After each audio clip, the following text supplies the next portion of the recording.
Bienvenue à tous dans Entre deux News, l'émission qui dissèque l'actualité avec lucidité et sans concession. Aujourd'hui, deux sujets qui suscitent de vifs débats et nous concernent tous. D'abord, l'université ivoirienne est en pleine tourmente après l'assassinat brutal du général Sorcier, un événement qui soulève la question de la sécurité et du rôle des associations estudiantines en Côte d'Ivoire. Ensuite, le prélèvement des 4% imposé par la Direction générale des impôts DGI sur les courses VTC, une mesure contestée par les acteurs du secteur. Pour en débattre ce soir, nous recevons Guillaume Bateau, journaliste et directeur général de Notre Voix. Bonsoir. Bonsoir Sidik. Et puis Chéri Balé, consultante et militante des droits citoyens. Bonsoir, Chéri Balé. Et ensemble, nous tenterons bien sûr de comprendre les racines de ces problématiques et des solutions possibles. Soyez prêts pour un débat intense, structuré en deux parties, chacune d'environ 28 minutes. Bonsoir, chers téléspectateurs. Merci de suivre Entre deux News, votre émission diffusée du lundi au jeudi à partir de 20h15 sur les antennes de Reflet TV. Tout de suite, place à la première partie. Guillaume Bateau, l'université face aux conséquences de l'assassinat du général Sorcier. Tout d'abord, comment interprétez-vous ce drame? Est-ce qu'il faut interpréter? Non, mais je pense que c'est dommage. C'est dommage que si les informations qui nous parviennent sont vraiment fondées, c'est dommage que des camarades, même s'ils ne sont pas d'accord sur un certain nombre de sujets concernant la vie de l'organisation, qu'ils en arrivent à de telles extrémités. Donc il faut vraiment condamner, d'abord s'incliner devant la mémoire du camarade Deagoué, présenter nos condoléances à ses parents et à tous ses camarades et dire qu'on ne devrait pas en arriver là. Dans une organisation comme la Fédération nationale scolaire de Côte d'Ivoire qui a beaucoup contribué à la formation idéologique et politique de bien nombre de cadres ivoiriens, après plus de 30 ans d'existence, on ne devrait plus en arriver à ce genre d'extrémité. Donc, bien entendu, je condamne fermement le recours à la violence, le recours aux assassinats politiques. Cela est un net recul par rapport à nos convictions, à notre engagement. Et je crois que vraiment c'est regrettable. Que répondrez-vous, avant de rentrer dans le vif du sujet, à ceux qui disent qu'il s'agit d'un symptôme, le symptôme d'une violence endémique qui ronge nos universités en Côte d'Ivoire? Oh oui, bon. Malheureusement, nos universités font face à ce genre de crise à répétition. Et malheureusement, l'État lui-même n'est pas étranger à la violence sur les campus. Nous-mêmes, nous avons été étudiants, nous avons été militants de la FESI. La FESI a toujours fait face à la violence d'État. Parce que moi, j'écoute beaucoup de débats des gens qui ne peut-être savent pas ou qui font semblant de ne pas savoir. La FESI, à sa création, donc la mise en commun de plusieurs organisations clandestines de l'époque, c'est un mouvement étudiant qui revendiquait pour un mieux-être des élèves étudiants de Côte d'Ivoire. Mais c'est l'État de Côte d'Ivoire, à travers d'abord les ministres proches de l'ancien parti unique, le PDCI, ce qu'on appelait les Louba de l'époque, ensuite la police, les forces de l'ordre, qui se sont érigés en adversaires de la FESI pour soutenir les mouvements qui étaient plutôt proches du parti unique de l'époque. Et c'est ça qui a envoyé toute cette violence sur les campus. Aujourd'hui, les gens feignent d'ignorer l'origine de ce mal-là. L'origine, c'est le refus de la démocratie. L'origine, c'est le refus de donner la parole aux étudiants, de donner leur place dans le système universitaire. Et pour, tous les pouvoirs qui sont succédés, la FESI était devenue un adversaire, parce que la FESI, qu'on le veuille ou non, c'est le plus puissant mouvement étudiant en Côte d'Ivoire. Et cette organisation a malheureusement changé d'orientation aujourd'hui. Elle n'a jamais changé d'orientation. Avec les violences qu'on voit sur les campus. Mais je dis, les violences sont regrettables et il faut les condamner. Mais la FESI reste, pour beaucoup d'étudiants, l'instrument de lutte pour l'amélioration de leurs conditions de vie et de travail. Bien, alors revenons maintenant aux conséquences de ce drame qui est le sujet de cette émission. Puis Chérif Balé, une opération de libération des chambres et espaces acquis de manière illégale est en cours. Quel bilan personnel dressez-vous de cette action saluée par beaucoup d'Ivoiriens? Le bilan de ces actions, l'expulsion des chambres et espaces publics, dans l'université de Cocody et autres. Bon, je n'ai pas tous les éléments pour faire un bilan, mais on peut dire que ce n'est pas trop tôt. Parce que les occupations illégales ne sont pas nouvelles. Pourquoi c'est maintenant, à la faveur de cet événement malheureux qui s'est produit, qu'on décide de libérer les chambres qui seraient occupées illégalement? Donc, pour nous, il y a un bilan à faire au niveau de la responsabilité même du Centre des œuvres universitaires qui est forcément en partie responsable de ces occupations-là parce que c'est elle qui a la responsabilité première de l'attribution de ces chambres. Comment se fait-il que des aspects lui aient échappé pour qu'il y ait des occupants illégaux? Sinon, on a vu sur les toiles ce qui s'est passé. On a vu beaucoup de cargos sur le campus. On espère qu'il n'y a pas eu de violation des droits humains, mais c'est tout compte fait une bonne décision parce que l'illégalité ne doit pas être encouragée. Mais maintenant, la façon dont ça se fait là, bon, on n'a pas les éléments pour en juger. Bien, Gembato, votre bilan personnel de cette opération qui a démarré la semaine dernière? Mais le bilan est catastrophique. Ce sont des milliers d'étudiants qui sont à la rue, ils ne savent pas où aller au moment où c'est la rentrée, le début des cours. Certains se préparent même à affronter les premiers examens. Je crois que le problème qu'on a en Côte d'Ivoire, c'est qu'on mélange tout. Selon les statistiques du ministère de l'Enseignement supérieur, nous avons un taux de 17 étudiants pour un lit. Mais où vous voulez que les autres... Qu'est-ce que vous voulez qu'ils fassent? Les étudiants, il faut les saluer. Il faut preuve de solidarité pour permettre à certains de leurs camarades de pouvoir avoir accès à des conditions minimales d'études. Nous-mêmes, quand je nous dis moi-même, Guillaume Bateau, étudiant, j'ai été hébergé par d'autres étudiants. Et vers la fin, j'ai hébergé d'autres étudiants. C'est, comme dit Madame la Présidente, c'est un phénomène qui est aussi vieux que l'université. Mais juste parce que l'État de Côte d'Ivoire n'a pas construit suffisamment de cités universitaires. Voilà. Le premier responsable des occupations illégales supposées de ces cités, le premier responsable, c'est l'État de Côte d'Ivoire. Quand vous avez une université avec peut-être 120 000 étudiants et que vous avez à peine 6 000 lits, mais qu'est-ce que vous voulez que les gens fassent? Donc, il ne faut pas... Alors, il y a un problème qui s'est posé, il y a eu un drame qu'il faut condamner, mais après, il ne faut pas tout mélanger. Voilà. Ces étudiants se retrouvent à 3, à 4, aidés par leurs amis, par la force des choses. Parce que l'État n'a pas créé les conditions pour qu'eux aussi aient des chambres de façon régulière. Moi, je parlais d'irrégularité, non de légalité. Il n'y a aucun mal à être solidaire, au contraire. Est-ce que le problème, c'est le fait d'héberger un camarade en cité universitaire? C'est plutôt l'acquisition de manière illégale des chambres? Mais moi, ce que j'ai vu, comment on peut acquérir illégalement les chambres? C'est pas vrai.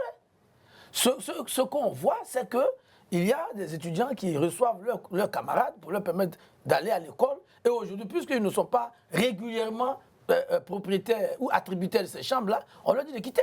C'est tout. Sinon, comment on peut dire que les gens se sont accaparés des chambres? Madame le Président a dit, mais quand les gens s'accaparaient des chambres, où était le crew? Parce que aussi, c'est ça.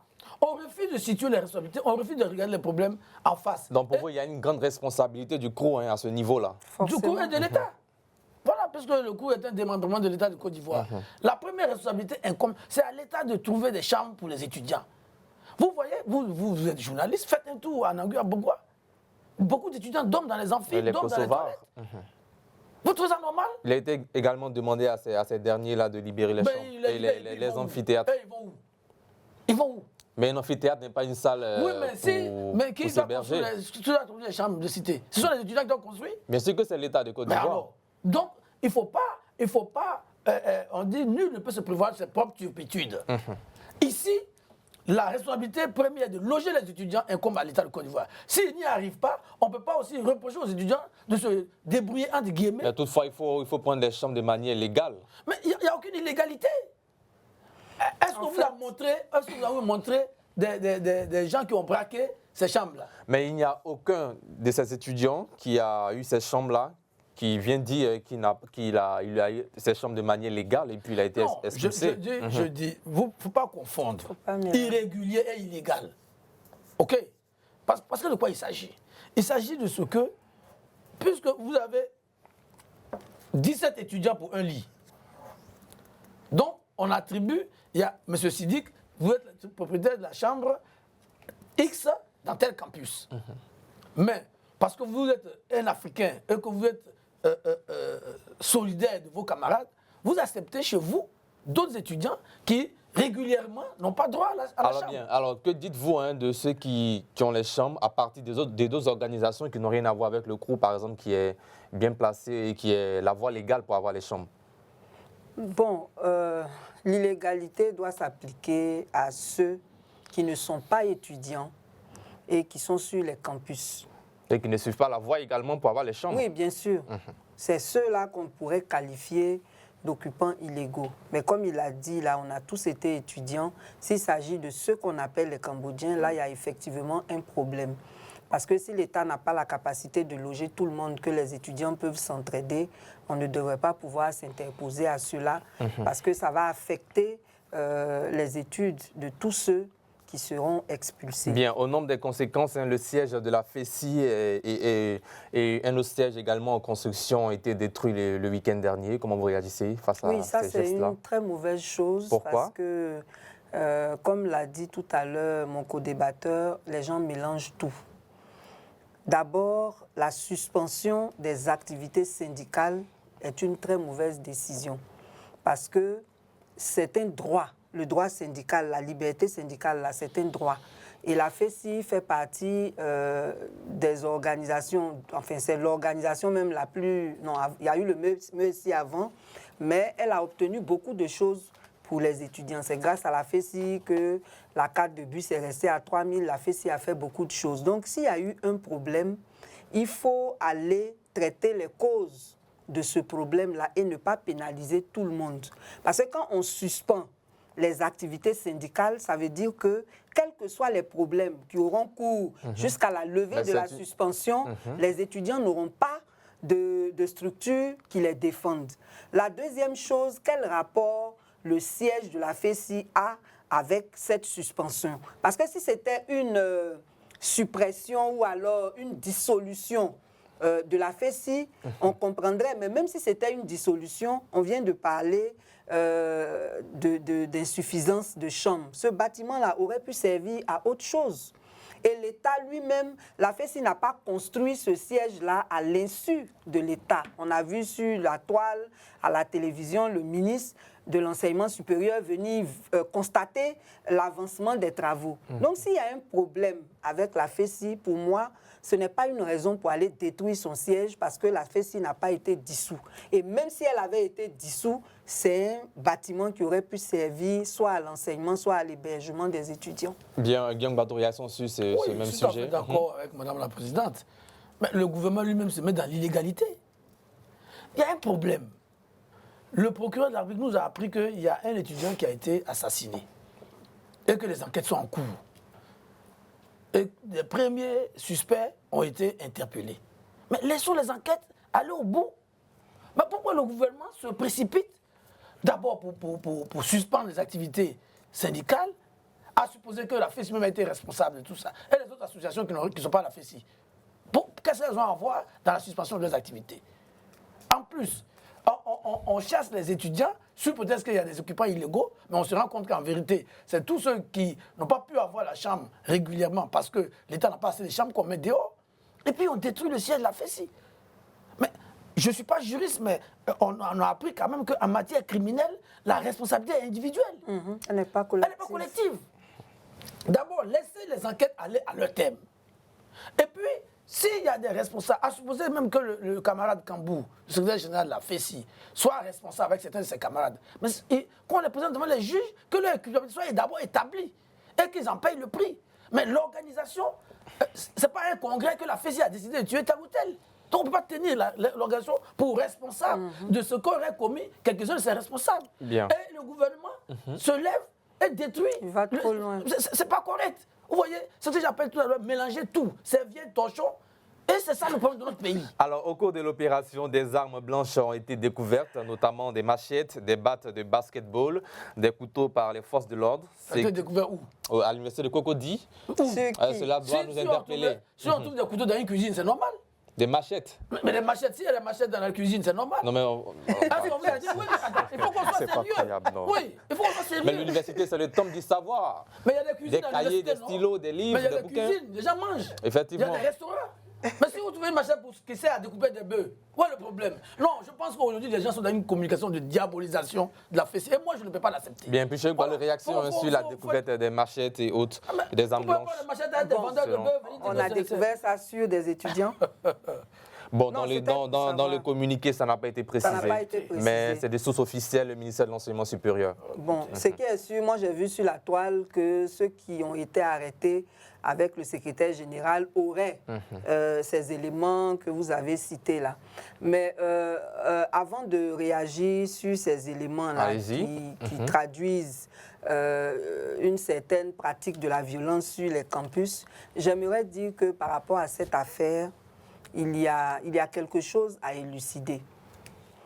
On a arrêté le secrétaire général et certains de ses collaborateurs sans être sûr qu'ils ont commis quelque chose. Parce qu'aujourd'hui, dans l'opinion, il y a deux thèses qui s'affrontent. Il y a une thèse qui dit que c'est possible que le secrétaire général ait été responsable de cet assassinat, eu égard à certains autres faits qui ont été énumérés. Mais il y en a qui crient au complot. Il y en a qui crient au complot et l'attitude du gouvernement après ce décès-là vient corroborer en tout cas ce que ceux qui crient au complot disent parce que les mesures sont démesurées. Donc, est-ce que c'était un prétexte que le gouvernement aurait créé pour pouvoir sévir contre la FESI? Ça, c'est des questions auxquelles on devrait pouvoir répondre. On attend les résultats des enquêtes. Mais ce n'est pas étonnant qu'on ait découvert tout ça parce que déjà même, il y avait des guerres entre des fractions et ça, ce n'est pas nouveau. Depuis un certain temps, on a observé que les gens venaient diviser la FESI, il y avait des fractions qui s'affrontaient, les affrontements sont sur presque tous les campus. Donc on découvre des armes blanches et tout ce que vous avez énuméré sur le campus, bon, ça ne devrait pas être étonnant, même si ce n'est pas normal parce que c'est pas...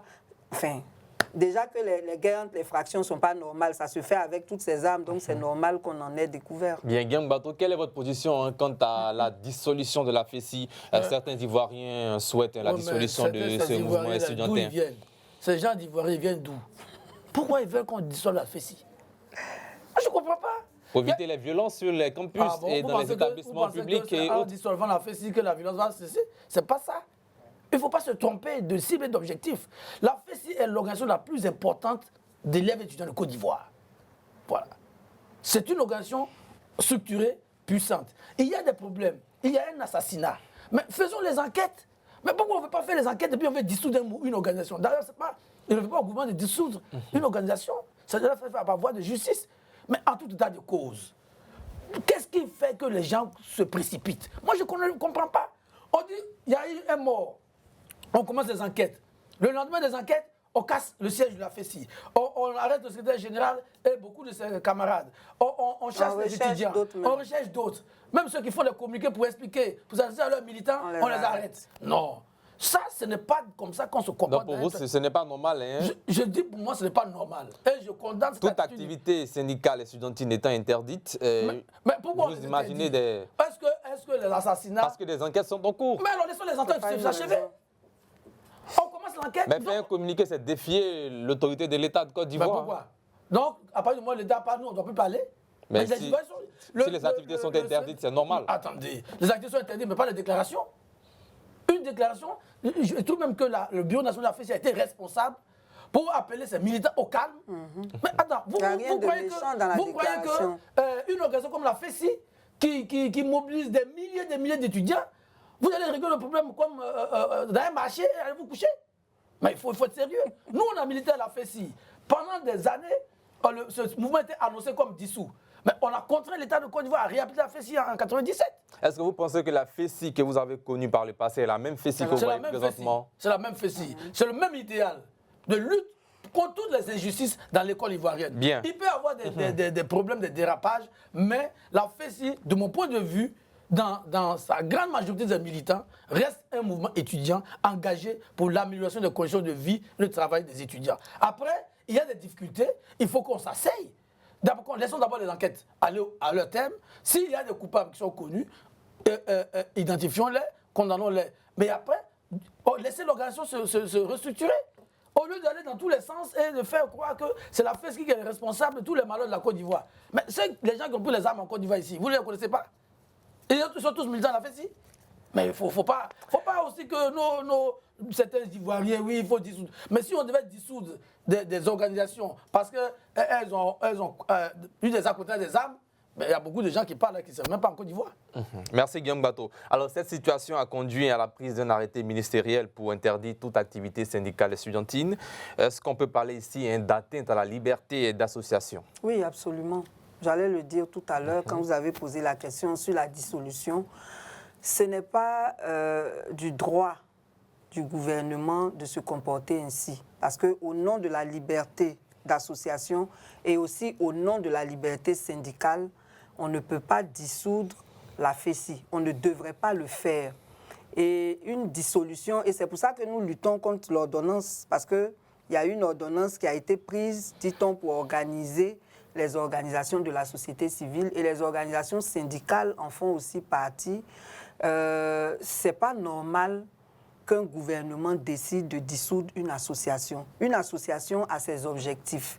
S'il y a certains responsables de cette association qui se sont rendus coupables de quelque chose, on les juge, on en tire les conséquences, mais cela ne devrait pas déteindre sur l'association qui a ses objectifs. Donc, moi, je pense qu'effectivement, il y a une atteinte ici.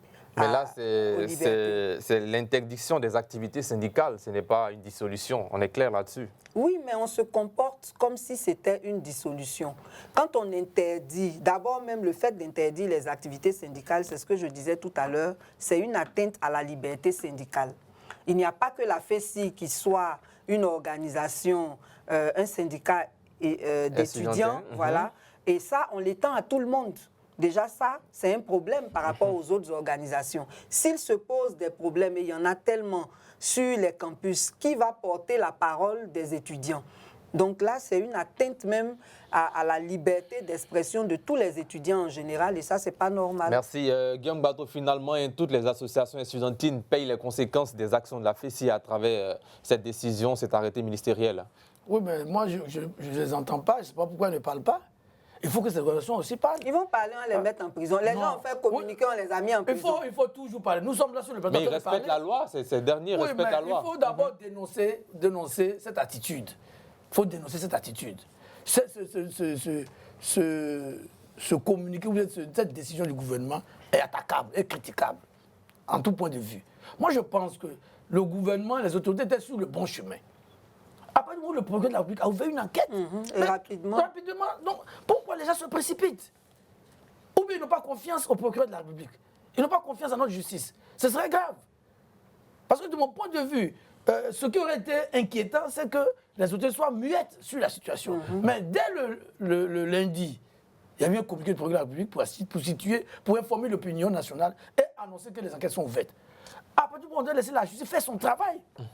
Aller au bout, et le procureur fait le point régulièrement de l'avancée des enquêtes. Mais on ne fait pas ça, parce qu'aujourd'hui, finalement, on ne sait plus quel est le sujet. Est-ce que c'est le sujet de l'assassinat du général Sorcier ou c'est le sujet du règlement de compte avec la FESI? Il y a un problème. Alors cela laisse paraître un manque d'assurance à l'horizon quant au respect des droits des élèves et étudiants. Si la situation reste telle, il n'y aura plus de moyens de revendication pour ces derniers. Je vous dis que la FESI et l'ensemble des étudiants se donneront toujours les moyens de poser leurs problèmes. Parce que tant qu'il y a la vie sur la terre, il y a des difficultés, il faut les résoudre. Il y a aussi des amalgames au niveau du rôle de la FESI, association, syndicat, on n'arrive pas à comprendre alors, par moment. Si on veut parler stricto sensus, les élèves n'étant pas des travailleurs, on ne peut pas parler de syndicat en tant que tel, mais une association. C'est une association à caractère syndical, on va dire ça comme ça. Parce que ce sont les élèves qui ne sont pas associés à un contrat de travail. Mais est-ce que la FESI a été créée à partir de la loi de 1995 sur les syndicats? Non. La FESI est une association. Comme j'explique, puisque les syndicats, de façon intrinsèque, il y a un rapport de subordination entre un employeur et un employé. Mais les étudiants n'étant pas des travailleurs au sens du code du travail, mais on peut dire que c'est une association à caractère syndical. Parce qu'elle pose les problèmes des élèves et étudiants. Mais à partir de ce moment, qu'elle soit syndicat ou pas, c'est pas ça qui est le problème. Est-ce que la FESI est représentative? Oui. Elle est largement représentative des élèves et étudiants de Côte d'Ivoire. À partir de ce moment, c'est une organisation à qui il faut discuter. Et s'il y avait même des problèmes en interne, on doit plutôt les aider à régler ces problèmes au lieu de chercher à décapiter la structure. Merci. Puis, Cheikh Balé, réaction sur la même question. En principe, comme la FESI a été créée avant 1995, c'est certainement sur la base de la loi sur les associations de 1960, voilà, qui vient d'être abrogée par la fameuse ordonnance. Et donc, normalement, elle défend les intérêts des étudiants et on ne devrait pas empêcher cela. Parce qu'il y a beaucoup de problèmes sur les campus, on les connaît. Et il faut bien qu'il y ait une structure qui porte la parole des étudiants. Et comme la FESI est la structure la plus représentative, suspendre les activités est un délit même que le gouvernement commet. Mais en plus... Est-ce que la FESI aussi ne commet pas un délit en faisant, par exemple, l'interruption des cours dans les établissements? Ce n'est pas un syndicat, c'est une association. L'interruption des cours, ça dépend de comment ça intervient. En principe, ce n'est pas normal. En principe, ce n'est pas normal. Mais comme on le dit là, tout dépend de l'environnement. Quand vous avez des revendications, qu'on vous écoute, qu'il y a la négociation, il n'y a pas de raison que les gens prennent des décisions extrêmes comme interrompre les cours. Voilà. Le problème ici avec nous, c'est que le dialogue social n'est pas permanent. Et puis, il n'est pas, comment on va dire ça, les principes du dialogue social ne sont pas respectés. Normalement, tous ceux qui sont dans le gouvernement sont au service des populations. Quand on est au service des populations, on doit être à l'écoute des populations. Donc, quand il y a un groupe qui exprime, qui représente les intérêts d'une catégorie de la population qui exprime des besoins, il faut les écouter, négocier, trouver des solutions. Bon, ce n'est pas le cas. C'est ce qui fait que les gens prennent des décisions extrêmes comme les grèves et autres. Alors, au-delà de la sécurité, cet incident pose la question de l'éducation et des valeurs transmises aux jeunes. La violence devient-elle un mode de fonctionnement toléré dans nos universités? C'est la question que je vous pose. Moi, je dirais oui, parce que le phénomène de la violence n'est pas nouveau. Et on n'a jamais vu le gouvernement prendre des décisions qui vont dans le sens d'extraire la violence de l'école. Est-ce qu'on dira les gouvernements? Est-ce qu'on dira les gouvernements? Oui, on peut dire les gouvernements, puisqu'il y a longtemps que le phénomène existe. Et les gouvernements n'ont jamais pris de décision, à ma connaissance, qui permettent d'extraire la violence de l'école. Bien au contraire, quand, par exemple, à l'éducation nationale, on décide de faire en sorte que les éducateurs et les enseignants n'aient plus la possibilité de punir les élèves perturbateurs, on accroît encore les pouvoirs des élèves et ça fait qu'ils ne respectent plus. Parce que c'est de là, hein, c'est du manque de respect là qu'on débouche aussi à la violence. Donc, c'est vrai qu'on peut dire que la responsabilité est surtout aux différents gouvernements qui se sont succédés, parce qu'on n'a pas trouvé de solution à ça, ça continue jusqu'à quand ça va dans les assassinats. Bien, Guillaume Bato, si vous aviez la responsabilité de réformer les universités aujourd'hui en Côte d'Ivoire, quelles seraient vos priorités pour éviter qu'un tel drame ne se reproduise? La priorité, d'abord, il faut reconnaître à chacun ses droits. Reconnaître à l'État, la puissance publique, d'organiser les universités, mais reconnaître aux enseignants, aux étudiants, leur droit à participer à la vie de nos campus. Or, le problème en Côte d'Ivoire, c'est que l'État veut être seul acteur. Elle ne veut entendre personne. Voilà. Aucune discussion sérieuse avec les syndicats d'enseignants, aucune vision sérieuse avec les syndicats d'étudiants. Ils ne sont pas associés à la gestion des campus. Avant l'arrivée du président Alassane Ouattara, il y avait une réforme assez importante qui permettait aux étudiants, aux enseignants de participer à l'élection des présidents d'université. Cette réforme a été supprimée. Nous sommes revenus à l'ancienne méthode qui permettait justement directement de nommer les présidents d'université. Voilà. Il faut que l'État, on est revenu à l'État autoritaire. Il faut que l'État accepte que chacun puisse jouer son rôle. Il n'est pas seul. Vous ne pouvez pas être dans une famille et puis vous voulez faire tout à votre tête. Non, ce n'est pas comme ça. Ici, on a l'impression que quand on n'est pas au pouvoir, on n'est rien. Mais ce n'est pas vrai. On n'est pas au pouvoir, mais on vit aussi dans la société. Mais c'est nous qui votons. Donc aujourd'hui, la première des priorités, et c'est pour ça que je dis, la façon dont la FESI est traitée aujourd'hui est la meilleure, la pire des façons. Parce que vous imaginez que tous ces militants de la FESI, qui sont des dizaines de milliers, mais il ne faut pas accepter les bras croisés, la décapitation de leur mouvement. Il faut s'organiser. Et ça va entraîner encore d'autres violences, malheureusement. Cette fois-ci, entre l'État et les étudiants, parce que c'est ce qui a toujours été malheureusement dans ce pays. Donc, il faut vraiment, c'est la première des choses. Mais il y a des étudiants qui saluent cette décision de l'État de Côte d'Ivoire. Mais les étudiants, ils n'ont rien compris. Ils n'ont rien compris. Parce que si la FESI n'est pas là demain, c'est eux les prochaines victimes. Et ce qu'ils ne savent pas. La FESI aujourd'hui, quelque chose qu'on peut lui reprocher, c'est l'instrument de lutte des étudiants. Si la FESI est décapitée, c'est les étudiants qui se réjouissent parce qu'ils croient qu'ils sont à l'abri. Mais demain, quand on va augmenter les frais de scolarité, quand on va augmenter les frais de chambre, parce que l'État a essayé. Vous êtes ici en Côte d'Ivoire, vous avez su un moment où les frais de scolarité étaient proposés à 350 et quelques mille. Quand on va augmenter les frais de transport, quand on va augmenter les frais de chambre, ils n'auront personne pour les défendre. C'est en ce moment-là. On dit chez moi que le cafard qui se moquait de la fourmi, mais malheureusement, avant de se rendre compte, il était dans le gésier de la poule. Donc ces étudiants qui saluent les brimades contre la FESI, ils n'ont rien compris. Merci. Puis Chérif Balé, que proposez-vous pour éviter en tout cas des drames, de futurs drames dans le système universitaire ivoirien?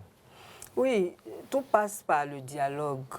Il faut que l'État convoque toutes les associations d'étudiants et même les responsables de la FESI, y compris les responsables de la FESI, pour faire un diagnostic de la situation sur les campus, de leurs relations, de ce qu'ils souhaiteraient pour l'université. Et c'est en fonction des recommandations qui vont sortir de ces échanges-là qu'on pourra réformer le système, parce qu'on ne peut pas le réformer sans la contribution de chacun des acteurs, parce que chacun a sa part à jouer. Ce problème qui se pose là, il n'est pas imputable à la FESI uniquement. Chacun a sa part de responsabilité. Donc, c'est tous les acteurs qui devraient s'asseoir. Mais ce que j'aimerais ajouter, c'est que le gouvernement fait du 2 poids 2 mesures. Parce que ces violences à l'université, là, en dehors de ça, on a aussi des violences dans le domaine du transport. Parce que c'est les mêmes syndicats, là. Avec ce qu'on appelle les Nyambro. Les Nyambro, voilà. On n'a jamais vu l'État intervenir dans ce problème-là, alors que ça crée beaucoup de désagréments à tout le monde. Mais qui aide aussi souvent la population. Qui aide souvent la population. Quand un chauffeur de Baka dit, par exemple, que le tarif est de 500 francs, on voit par moment des Nyambro qui disent non, c'est 300 francs ou personne ne monte. Non, moi, je n'ai jamais eu ce témoignage-là. Mais ils sont plus nuisibles qu'utiles. Ils sont plus nuisibles qu'utiles et ils sont très violents. On ne sait même pas, leur syndicalisme là même, c'est par rapport à quoi, parce qu'on ne les a jamais vus porter les revendications de qui que ce soit. Ils sont là pour encaisser de l'argent sur des activités qu'eux-mêmes ils n'ont pas générées. C'est du banditisme à visage découvert et l'État ne fait rien par rapport à ça.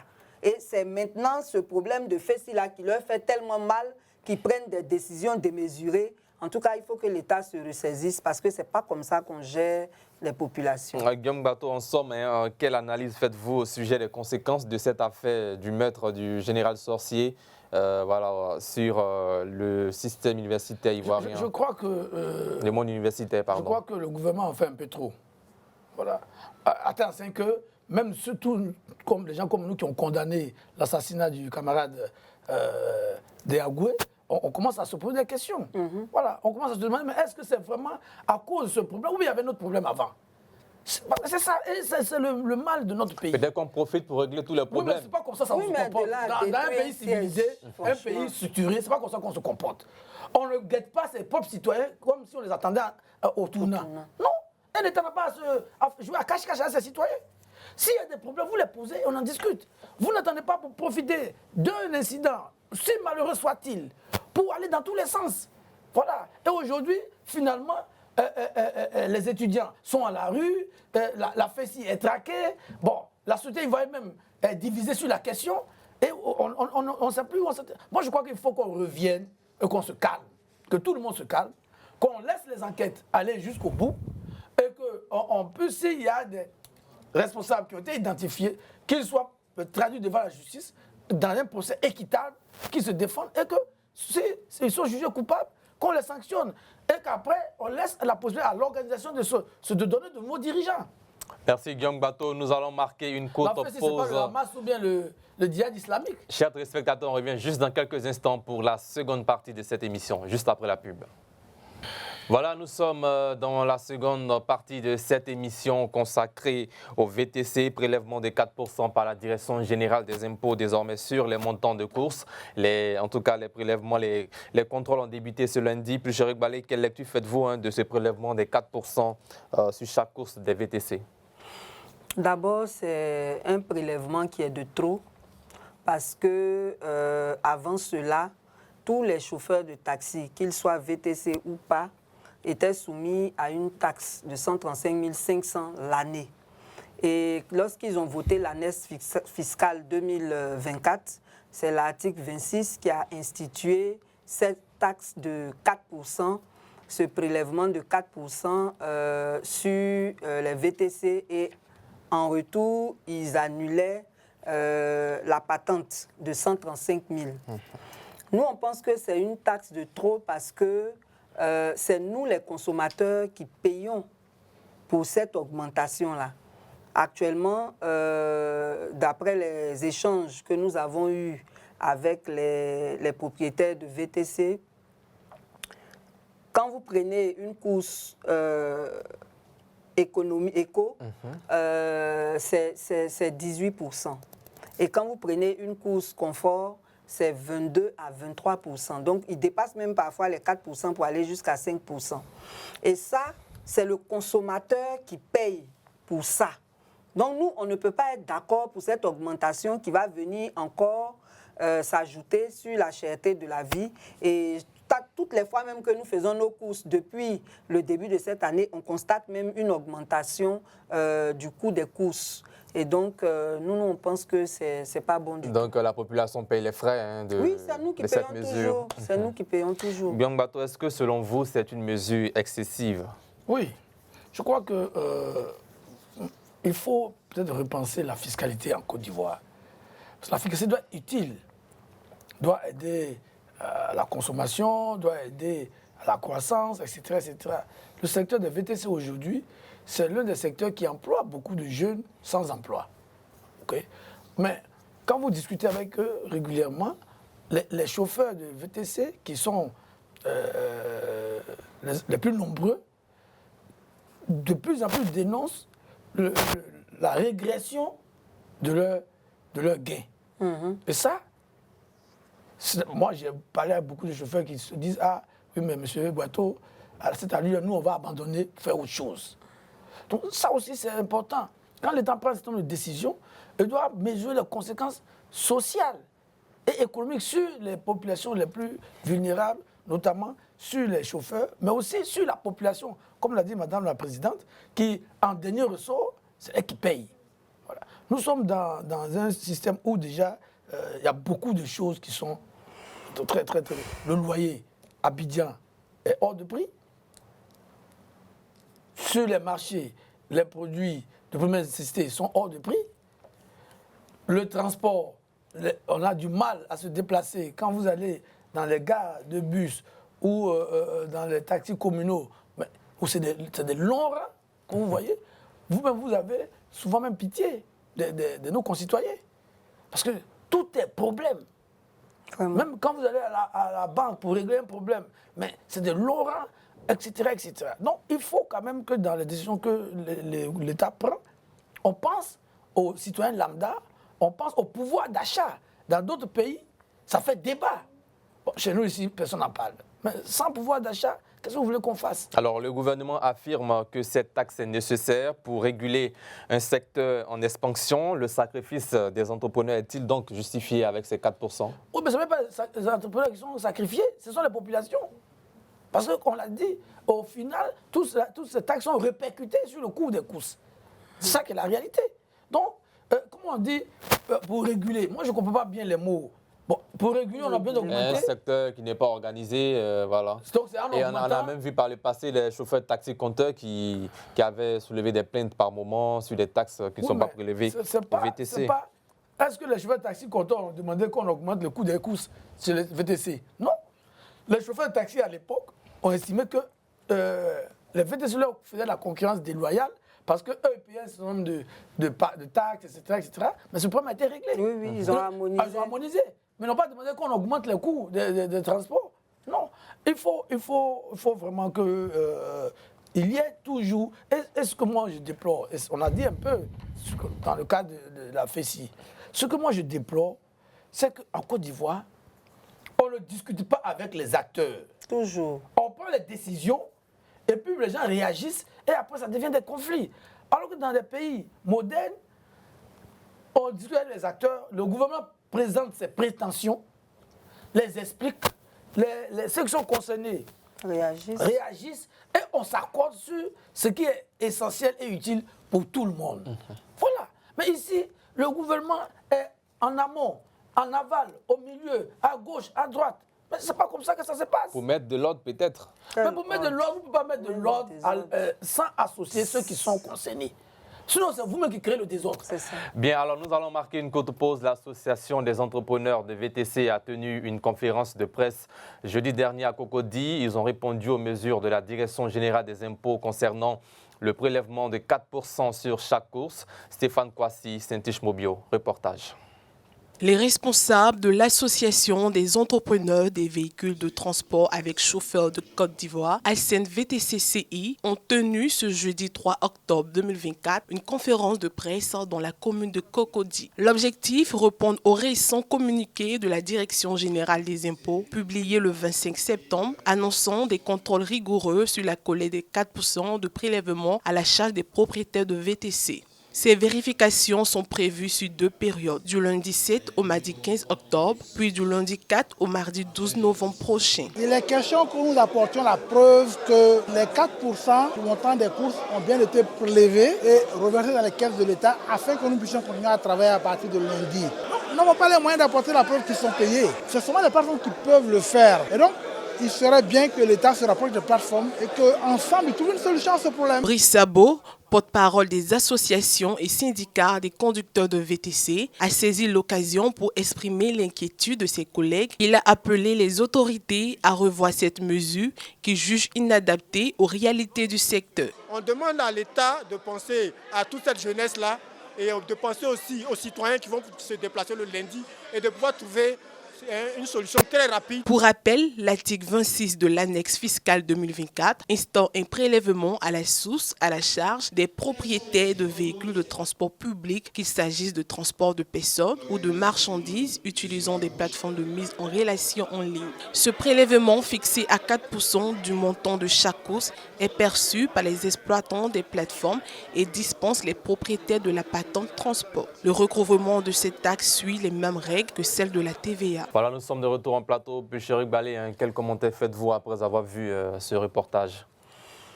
Bon, ce reportage, enfin, ce que les propriétaires ont dit est tout à fait logique. Et on a l'impression que l'État réfléchit pour créer des problèmes plutôt que de trouver des solutions. Parce que c'est tellement incompréhensible d'avoir un système qui est basé sur une plateforme de mise en relation qui gère tout à part. Et puis, on veut faire un contrôle, on veut instituer un contrôle où on va demander au chauffeur de donner des preuves que lui, il n'a pas.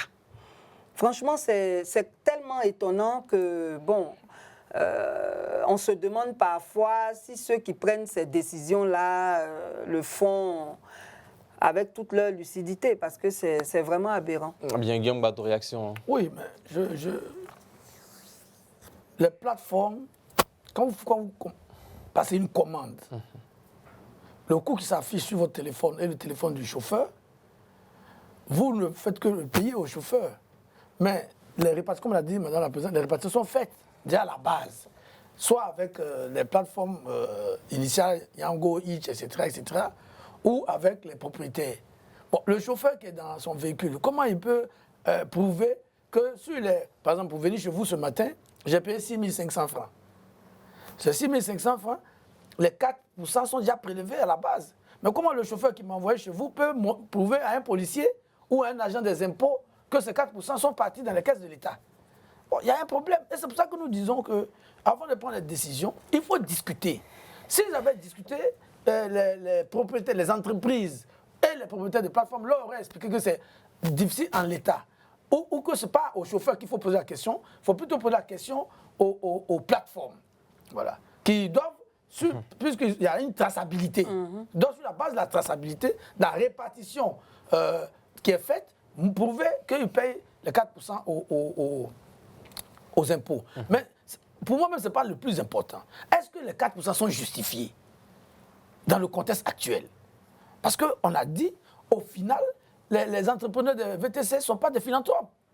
Si vous mettez des impôts, ils les répercutent sur le consommateur. Voilà. Donc la question qui se pose même, est-ce que ces 4% sont justifiés? Moi, je pense que non. C'est un secteur qui est en train de prendre de l'importance. Il faut l'encadrer, l'encourager pour exiger donc de ces propriétaires, de ces entreprises, de créer des conditions idoines pour ces jeunes qui travaillent. Les déclarer à la CNPS, leur permettre d'avoir leur carte CEMU, etc., etc. Voilà. Mais on est en train d'étouffer à travers de multiples impôts et les consommateurs et les entreprises pour que ces jeunes-là, vous avez entendu le porte-parole des chauffeurs qui a dit qu'il faut que l'État pense à toute cette jeunesse qui se retrouve aujourd'hui en train de conduire les Yango faute d'emploi décent. Il y a aussi les conséquences sur la population, comme l'a dit Plucheric Balé. Absolument. Puisque c'est nous qui payons au final. Donc, je crois qu'il faut aussi interpeller nos associations de consommateurs pour qu'elles se réveillent un peu. Parce que c'est vrai, l'État veut créer un faux débat. Mais notamment les syndicats des VTC. Oui, ils font ce qu'ils font. Mais il y a les syndicats qui saluent la décision. Oui, mais je vous dis qu'il y a des gens qui n'ont rien compris dans ce pays. Dans ce pays, il y a des gens qui n'ont rien compris. Voilà, eux, ils saluent, on ne sait pas quand on va demander vous saluer pourquoi. Et ils ne vont pas vous répondre. Ils ne vont pas vous répondre. Parce qu'on doit saluer. Mais non, on ne salue pas tout. Pour un syndicat même qui salue au gouvernement, le syndicat est suspect. Ah. Moi, dans ma vie antérieure, j'ai été syndicaliste pendant plusieurs années. Un syndicat qui salue le gouvernement, il est suspect. Voilà. Parce que sinon, quel est son rôle? Je dis, en quoi est-ce que la décision les arrange pour que lui puisse saluer? Si c'est pour saluer, mais il n'a qu'à aller travailler dans le cabinet. Bien. Puis, Chéri Balé, pensez-vous que cette taxe peut avoir un impact durable sur l'offre des VTC en Côte d'Ivoire? Les taxes. Bon, comme on l'a dit tout à l'heure, ce sont des taxes qui asphyxient tout le monde puisque ça rend le marché plus cher et ça fait que finalement le propriétaire lui-même n'a pas assez de bénéfices parce que les 4% qui se sont ajoutés là, c'est sur son bénéfice que ça s'enlève. En plus de cela, ils subissent les affres de la vidéo-verbalisation. Moi, j'ai parlé avec un chauffeur il n'y a pas longtemps, il dit qu'il paye au moins 300 000 francs par mois pour la vidéo-verbalisation. Et rien que conduit mal, il ne respecte pas le code de la route, c'est normal. Non, non, non. Ça, là, on ne va pas revenir sur ce sujet, mais on peut vous dire que le système est tellement défaillant que même quand un véhicule est garé, il a des infractions. Donc, vous imaginez ceux qui roulent tout le temps, comment on peut abuser d'eux avec ce système défaillant-là. Donc, ces taxes-là viennent accroître les charges des propriétaires parce que ça diminue leur marge. Du coup, l'impact il ne peut pas être durable. Au contraire, on peut tuer le secteur parce qu'on demande aux gens d'entreprendre. Après, on prend des taxes pour les étouffer. Je me plaignais la dernière fois de certains entrepreneurs qui m'ont approché pour dire que dès que tu t'en vas déclarer ton activité, même si tu n'as pas encore commencé, tu commences à payer les impôts. On ne cherche même pas à savoir si tu as démarré. Le fait d'avoir déclaré là, tu commences à payer automatiquement.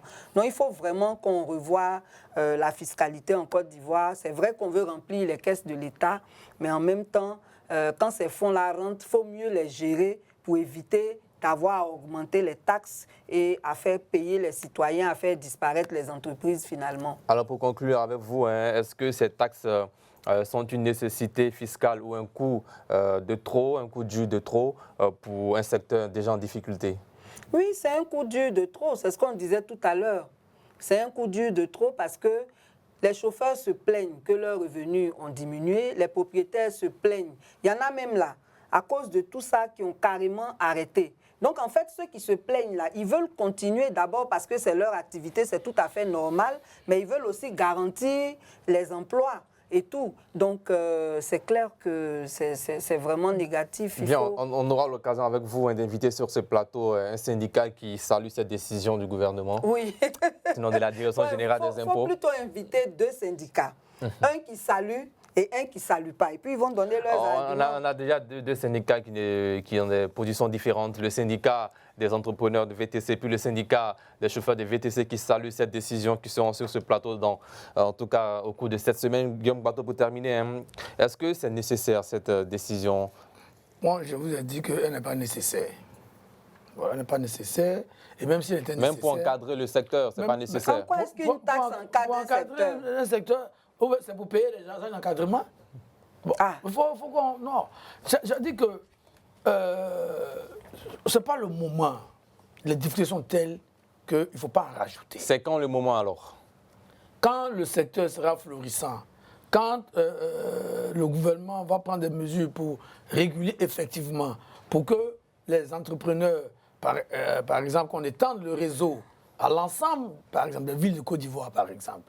Parce que vous savez que le VTC, on l'a pour le moment que dans le Grand Abidjan et un peu à Yamoussoukro, et Boaké légèrement. Bon, il faut travailler à ce que ce soit des services qui soient accessibles à l'ensemble de la population sur l'ensemble du territoire national. Peut-être. Quand on va faire grandir le gâteau, effectivement, l'État pourra prendre sa part. Mais le secteur est en expansion, est en train de se développer. Et on décide donc de mettre des bâtons dans les roues de tout le monde, des entrepreneurs, les chauffeurs, les consommateurs. Alors qu'il y a des grandes entreprises, quand c'est les multinationales qui s'installent, on les exonère d'impôts sur plusieurs années. Il y a quelque chose qui ne va pas. On veut créer des entreprises locales. Les locaux se débrouillent pour avoir quelques petits fonds, encore que les banques, pour prêter aux gens, c'est compliqué. Et après, on leur mélange les pédales avec des taxes à n'en point fini. Je crois qu'il y a une réflexion à mener pour faire en sorte que ce secteur-là, qui aujourd'hui, je le dis, emploie beaucoup de jeunes Ivoiriens, puisse être consolidé, puisse offrir des conditions d'un travail décent. Et puis, dans le cas d'une concertation globale avec l'ensemble des acteurs, on pourra voir s'il faut ajuster ou non. Mais je crois que c'est un peu trop tôt et c'est une décision qui mérite que chacun des acteurs soit associé. Merci. Dans cette émission, nous avons deux rubriques qui viennent pour marquer la fin de l'émission. Le carton rouge et le chiffre du jour. Merci, chers téléspectateurs. C'est la fin, malheureusement, de deux sujets de cette émission. Place maintenant au chiffre du jour. Rubrique dans laquelle nos consultants, le carton rouge, rubrique dans laquelle nos consultants font des coups de gueule sur des sujets qui ont trait à la vie de la nation.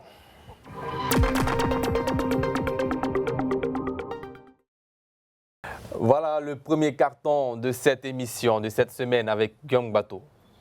Oui, bien entendu, mon carton rouge va à ceux qui ont décidé de la destruction du siège de la FESI. Je crois que l'État ne peut pas agir en dehors des règles communes. Madame la Présidente, sur ce plateau, a supposé que la FESI aurait été coupable de tout ce qu'on lui reproche. Ce bâtiment, pour lequel le ministre de l'Enseignement supérieur lui-même allait donner de l'argent, pouvait servir à autre chose. Voilà, pouvait servir à autre chose.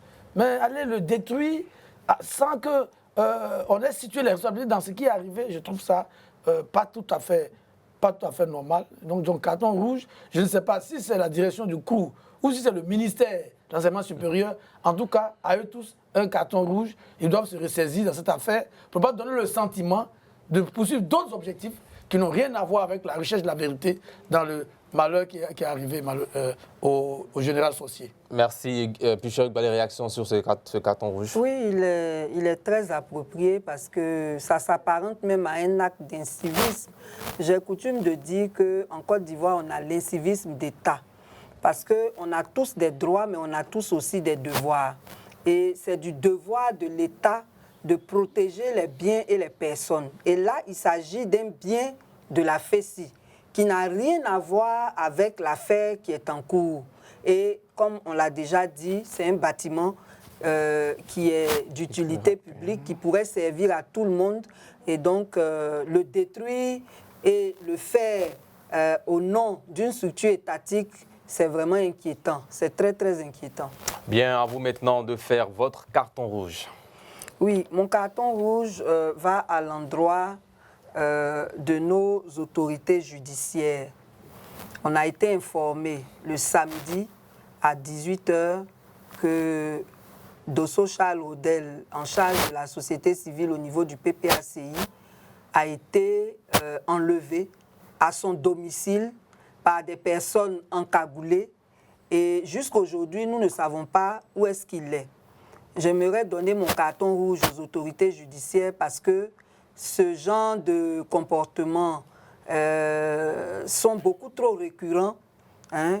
Il arrive que des gens soient enlevés et puis après, on les retrouve dans le système normal. Si on te retrouve soit dans une gendarmerie ou à la préfecture de police, ça suppose que ce sont des éléments des structures gouvernementales, étatiques qui auraient fait cela.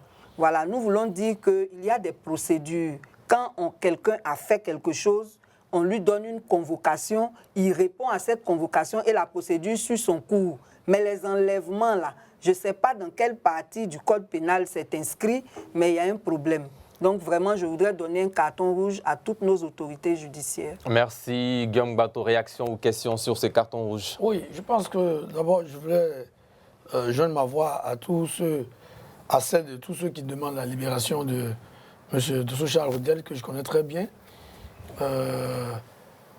Je pense effectivement aussi que notre pays a intérêt à se moderniser dans sa pratique. Et l'État a intérêt à se moderniser dans ses rapports avec ses citoyens. L'État peut avoir mille et une raisons d'interpeller un citoyen, quel qu'il soit. Mais il faut que cela se fasse dans la transparence, dans le respect des droits des uns et des autres. Voilà. Je ne sais pas ce qu'on reproche à M. Dosso Charles Odel, mais si tant est qu'on lui reproche des choses et qu'on lui a envoyé une équipe sur la part qu'on a envoyé quelqu'un, les gens le chercher, mais il faut communiquer. Il faut dire où il se trouve et ce qu'on lui reproche. On a vu le communiqué du procureur, ça n'a fait de mal à personne dans l'affaire Diagoué. Mais on peut dire à l'opinion, notamment à sa famille, parce que quand vous faites ce genre de choses suivies, ils viennent sans mandat. Il y a une famille, il y a une épouse, il y a des enfants, il y a des parents.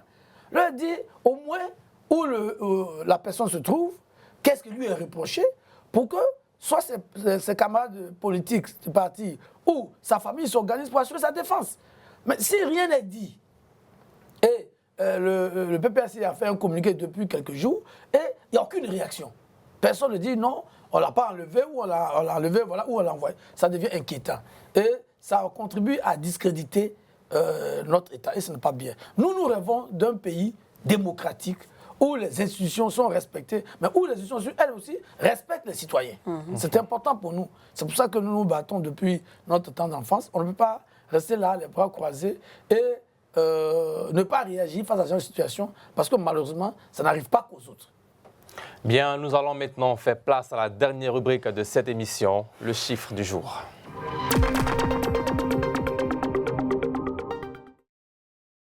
Voilà, nous sommes dans le chiffre du jour, rubrique dans laquelle nous mettons en avant des chiffres en rapport avec la vie de la nation ivoirienne ou de d'autres nations. Le chiffre du jour concerne la Côte d'Ivoire, 37,4. C'est un pourcentage. Eh bien, En Côte d'Ivoire, on estime que le cacao est à l'origine de 37,4% de la déforestation. Et pour restaurer et préserver la forêt, le Conseil Café Cacao a lancé en 2021 un programme qui a permis, je rappelle, de distribuer plus de 8,5 millions de plants aux producteurs. Alors, Pichon Balé, les chiffres sont énormes. Le cacao contribue à 37,4% à la déforestation en Côte d'Ivoire. Il faudra moderniser l'agriculture. Oui, avant de parler de la modernisation de l'agriculture, la déforestation même est un thème qui est très important. Et apparemment, ça ne fait pas partie des priorités du gouvernement. On est fiers d'être premier producteur de cacao et justement ce cacao-là, il sort d'où? Il sort d'où? Des champs. Oui, il sort des champs, mais il sort aussi des forêts classées. De même que des parcs et réserves où on ne devrait pas pratiquer l'agriculture. Et si on pratique l'agriculture là-bas, on ne va pas accuser les paysans parce que pour les forêts classées, on a créé l'assaut de fort. Et pour les forêts, les parcs et réserves, on a créé l'OIPR. Ça veut dire que l'assaut de fort ne fait pas son travail, ça veut dire que l'OIPR ne fait pas son travail. Donc, ce n'est pas l'agriculture qu'on va accuser en tant que telle. On doit accuser le manque de contrôle et le manque de surveillance de tous ces espaces-là. Parce que si on les surveillait bien, on ne fait pas une plantation en une nuit. Les gens arrivent, ils ont le temps de planter, d'entretenir jusqu'à ce que ça grandisse. Et puis c'est après, maintenant, on crie pour dire non, les gens pratiquent, les gens infiltrent les forêts. Donc, c'est vrai que l'agriculture pratiquée en forêt contribue à la déforestation, mais la plus grande responsabilité, c'est celle de l'État qui devait protéger ces massifs forestiers-là contre les infiltrations. Bien, il y a la responsabilité aussi de la population et puis également, il faudra moderniser l'agriculture, un point aussi important. Oui, la population, sa responsabilité est limitée. Vous savez pourquoi?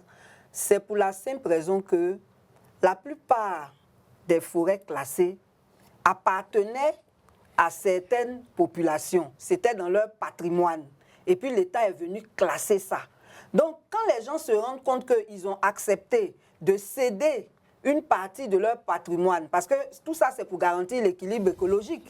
Mais quand ils se rendent compte qu'eux, ils ne touchent pas à ça, et puis d'autres personnes, parce que ce qu'on ne dit pas, c'est qu'il y a beaucoup d'étrangers dans ces forêts-là. Et d'autres personnes qu'eux, ils n'ont pas installées, viennent exploiter cet espace-là. Quand eux, ils ont besoin de terre, bon, ils s'en vont aussi. Donc, il y a un problème, comme je dis là, la majeure partie du problème relève du gouvernement parce qu'il y a une communication aussi à avoir avec ces populations riveraines des forêts pour que ces forêts-là soient protégées. Maintenant, pour la modernisation de l'agriculture, c'est évident qu'on ne peut pas continuer comme à l'ère de je ne sais quoi, où on utilisait les instruments manuels pour pratiquer l'agriculture. Aujourd'hui, l'agriculture peut se moderniser et c'est une question de volonté politique. Le président Oufoué avait créé beaucoup de sociétés d'État à cet effet. Bon, malheureusement, les gouvernements qui ont suivi n'ont pas poursuivi cette politique-là et les paysans étant pauvres, ils n'ont pas les moyens de s'offrir tout le matériel agricole qu'il faut pour pratiquer une agriculture moderne. Bien, Gang Bato, le cacao est à l'origine de 37,4% de la déforestation en Côte d'Ivoire. Ça doit nous interpeller. Oui, ça doit nous interpeller et ça doit nous interpeller sur notre capacité à anticiper. Voilà, parce qu'on savait depuis longtemps, depuis toujours, que le cacao serait produit en forêt. Et que si le cacao est produit en forêt et que l'État lui-même a encouragé les paysans à produire de plus en plus de cacao, c'est que les forêts auraient été détruites de plus en plus. Mais est-ce qu'on a anticipé? Est-ce qu'on a prévu? On se dit, bon, de 1960 à telle date, voilà ce que le cacao va coûter en termes de forêt et voilà les mesures d'accompagnement ou les mesures compensatoires qu'on va prendre, soit pour produire plus de cacao sur des espaces plus réduits ou pour régénérer les forêts quand les vergers deviennent vieux. Bon, on n'a rien prévu, on est assis et aujourd'hui on se rend compte que les dégâts sont énormes. Donc il faut que nos pays apprennent à anticiper. Quand vous regardez, vous écoutez l'actualité dans le monde, vous voyez en Europe, en Amérique, en Asie, les gouvernements prévoient ce qui va se passer dans 20, 30 ans, font des programmes qui prennent des dispositions dans 20, 30 ans. Quand on lançait la généralisation de la production du cacao comme principal produit d'exportation de notre pays, il fallait aussi anticiper sur la disparition de la forêt, se dire, bon, comment on fait pour accompagner cette politique-là? Mais rien n'a été fait. Rien n'a été fait. Nos parents, jusqu'à aujourd'hui, continuent de faire la culture du cacao de façon extensive, de brûler les arbres, etc. etc.